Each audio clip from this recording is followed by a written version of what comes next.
Florida fire captain has now said that Trayvon Martin died because of SBAG. I can't say the word, Lewis, because, you know, we would get in trouble. SBAG, welfare-dependent parents. Here's a local news story about this story, which is quite shocking, I have to say. On race and profiling, many people fueling the fire by offering an opinion, including Miami-Dade fire rescue captain Brian Beckmann.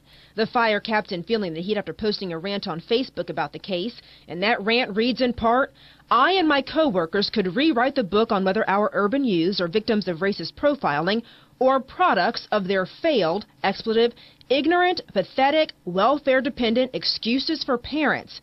The post came after Special Prosecutor Angela Corey announced she would file a second-degree murder charge against Zimmerman, saying Martin was profiled by George Zimmerman. Martin was unarmed. Okay. So what do you think of that, Lewis? This seems like a reasonable guy. Yeah, sounds like he's really done his research. This is a Miami-Dade fire captain. There is now an investigation after this assertion. He later deleted the post from Facebook and said, hey, I'm a private citizen. I have the same right to freely express an opinion on any subject that anyone else does.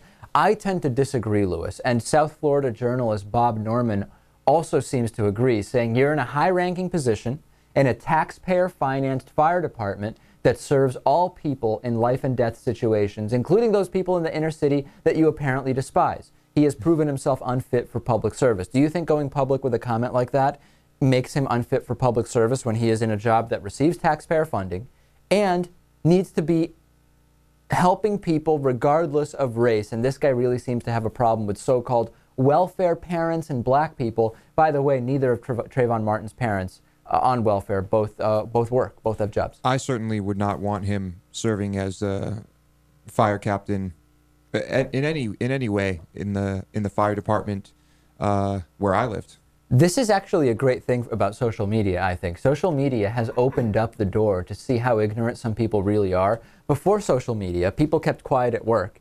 You didn't really know how ignorant they were, maybe, because they didn't necessarily have an outlet to express these ideas. Now with social media, people seem to have a lot of their inhibitions released when they start getting on Twitter or Facebook. Yeah, it's also great insight as to the intelligence level of a lot of these people, not realizing, of course, that other people are going to see what they put online. So, yeah, I'm glad this guy posted this. It's important. No, I think that it sheds a lot of light for sure. Yeah, I mean, does this mean that he would not save a black person who's in a burning building? No. Of course not. But it makes you think. As think. long as their parents weren't on welfare. It makes you think.